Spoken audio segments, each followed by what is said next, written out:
So today I have a real special treat for y'all. We're gonna be starting a series called How to X Artist. This is not gonna be a regular series. It's more of a, if you requested enough, I'm gonna do an episode. I've been getting this on all of my lessons. I made my fair share of ghost produced tracks that were requested to be this exact style. So today we're going to be doing How to Hole. We're gonna be making this track from scratch.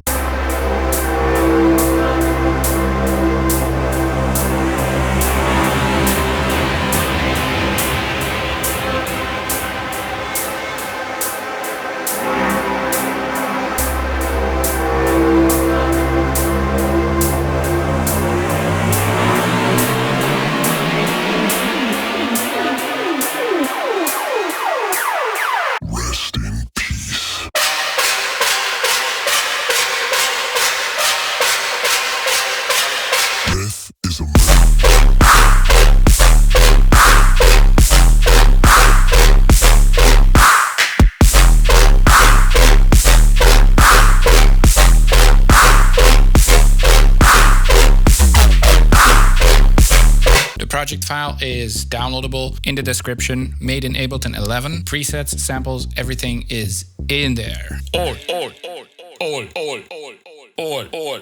I'm sure you're familiar with this guy. He made big waves in the Riddim dubstep scene. He exploded onto the scene probably in 2021, 2022. Hole is a France-based artist. He got his initial success with stuff like disco rhythm, sort of these thematic, super distorted type stuff he did back in the day. It really took off for him probably around 2021 or 2022 when Monks' old manager picked him up. If I'm wrong on that, please correct me. But as far as I know, Monks' old manager picked him up and, you know, it's all history from there. Let's check out what makes a good Hole track. So right off the bat, if we check out his stuff, you can hear that most of his tracks sound similar. Don't fix it if it's not broken, as some people say. Let's try to do something like that. So first, we would need some ambiances. I'm just gonna go on Splice and I'm gonna look for something in C minor.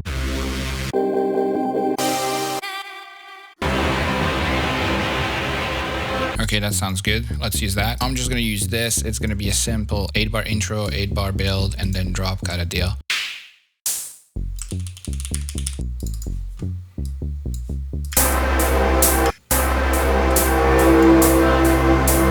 Okay, sounds dope. Now we're gonna use a riser. Let's just use this one.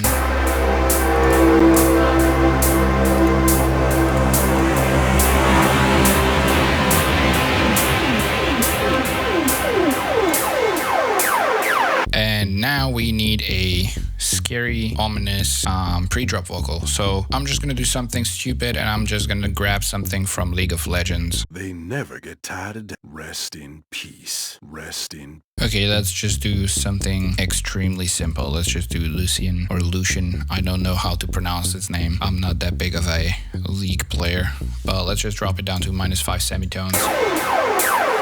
Rest in peace. OTT this bad boy slightly. Rest in peace. All we need to do is the typical 4-bar long washed out fake out. So let's do the fake out now. I'm just gonna create a channel, open up Serum on it with something super noisy. Do something super noisy. All you need is a basic shapes, a level automation, some noise with the same level automation, put it on trigger and delay the whole drop group by like 40 milliseconds-ish, and then put in a MIDI channel, put in a MIDI clip and put the MIDI on C, put it down to the sub octave, which is 0. Now we want something tonal, so I'm just gonna use a unison saw wave. Okay, I'm gonna use some random filter. Let's use just a simple low pass. I'm just gonna use a little distortion. Okay, after we have this, I'm just gonna compress it a little bit. I'm gonna cut the lows. I'm gonna put some reverb on it, but make sure to put the reverb on 100% dry wet. Make sure to have the input filtering accordingly so it kind of encapsulates the meat of the sound, which is kind of the mid-range and the top end. Also put the size all the way down and the pre-delay all the way down. set up the reverb like that, and then you should have something similar to this. This will be a good tonal / noise layer. I'm gonna put a limiter on here just because I don't want any distortion at the moment, but we're gonna distort it later, so don't worry. I just want it to be as loud as it can be, but without clipping and without any additional distortion for now on the channel itself. So after this, we're gonna duplicate it. We're gonna make a transient layer. This is gonna be a little shorter and a little snappier. We're gonna make it look like a percussion almost. And we want something harsher on this. So we definitely want to go with 2 basic shapes, both of them in mono, random all the way down. I'm just going to FM a little bit. And I'm also going to use hyperdimension right after the distortion with a shitload of unison. So now we have this.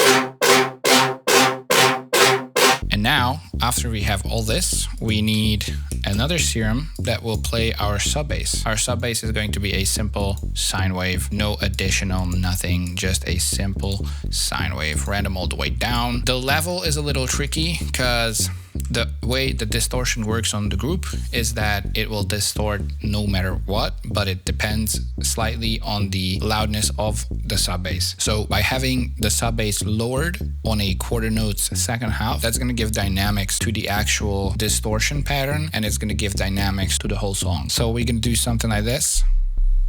Now we're going to squash it with a limiter again until we see a little bit of gain reduction. That means we're hitting 0. Now after this, we're gonna copy paste LFO1 to LFO2. That's holding Alt and then dragging it over. And then we're gonna make a shape that looks like this. This is going to be our pitch bend, which is super useful because all of Hall's subs slide. If you really listen to it, it always slides down in pitch. So I'm gonna use LFO2 and map it to the global pitch. Oops. And then if it's on bipolar, just be aware that the middle line, the middle in the LFO tab is going to be 0 what you play on the actual MIDI. So if it goes below that, it's gonna differ from the original pitch. I'm going to type in 12 ST for semitones, and if you double check, that's gonna be 9% because this slider is plus and minus 100%. You should have something like this. Now altogether they sound like this, which is not a whole lot, but if you put a saturator on here and enable hard curve with approximately 60-something% dry wet, it will sound like this, which is almost exactly what Hall does. I mean, I don't know for sure that this is the exact thing that he does, but it's most probably something along these lines. So after this, all we need is a washout rack. So I'm just gonna use a super old trusty easy washout from Bass Clef. Just gonna automate it slightly. Okay, that sounds good. Now I'm just gonna duplicate the MIDI, consolidate them, and I'm going to come up with a melody.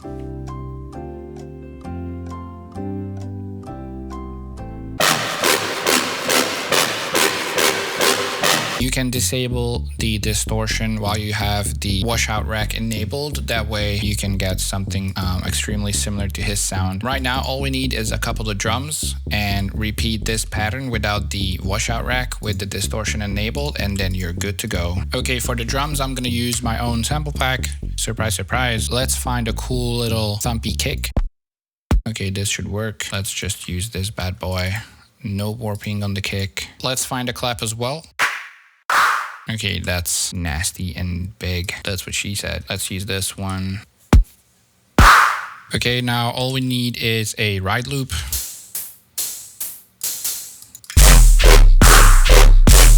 Okay, now we have all the basics down with the drums. Let's group them. Let's set up a sidechain plugin on the actual bass group. I'm just gonna use the Borrasca Sidechainer 3. It's easy to use, has pre-fade. It does everything I needed to do. Let's just select the Nosphere kick to drive the sidechain. And that's about it. Now we have this. Actually, you know what? Let's frequency shift this bad boy up just so we can create a little more tension.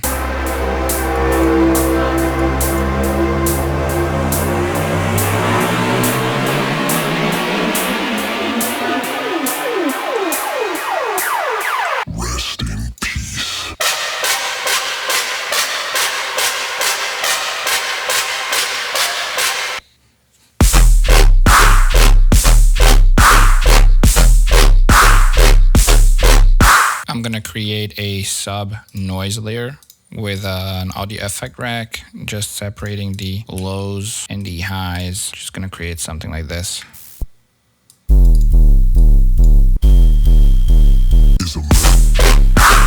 And then you can get fancy with Riddim, for example. This is something I really enjoy doing. Not something you have to do, but you can just mess around with the scratch and mess around with the dry wet, because you don't want this to be at 100% all the time. And then I usually like it when it's like playing the same thing all over again when it comes to the Riddim, which is like FL Studio Pro Speed equivalent. Stuff like that. Yeah, it's, as you can see, it's extremely simple. You can also achieve great results if you have the hard curve 50% saturator on a group like this and you sound design with it on by default. That can lead to pretty amazing results. Thank you guys for watching. See y'all in the next one.